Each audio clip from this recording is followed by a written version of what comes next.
Rajiv says he has inherited rupees 20 lakh from his parents, but he's still a student, and he asks how can he invest this money to generate monthly income?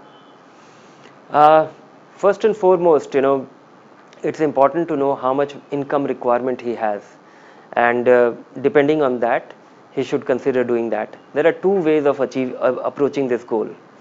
One is that if his income requirement is just about 5%, or he can do with 5,000 rupee monthly income, he should keep 60,000 rupee in a debt fund and invest rest of the money uh, in a fairly aggressive way, which means just investing 60,000 rupees of this in a fixed income fund and doing a systematic withdrawal plan of 5,000 rupees a month will make sure. And this is a very small sum. It's a very small component of his total corpus, and rest of his money can actually grow. If he wants to be a little more conservative about this, then maybe he should invest 1.5 lakh rupees for next 3 years and invest all the money, the remaining 18.5 lakh rupees, in a balanced fund. Investing the money in the balanced fund should also be spread over a period of time because it's a very important money. It should, and he should eliminate the possibility of catching a market high, and he should average his investment. So he should do his SIP over a period of 15 to 18 months, and so he will be assured of this. But first and foremost, he should decide his income requirement, and then we will be able to tell him a more accurate. But broadly, I have said that what I'm telling is that this is one way of doing it.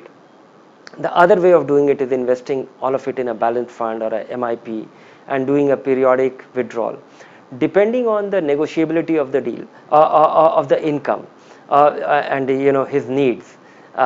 He should make sure that when he is investing very heavily into when it is a growth oriented investment from which he is doing a periodic withdrawal, he should withdraw less periodically, and his withdrawal rate should be very low.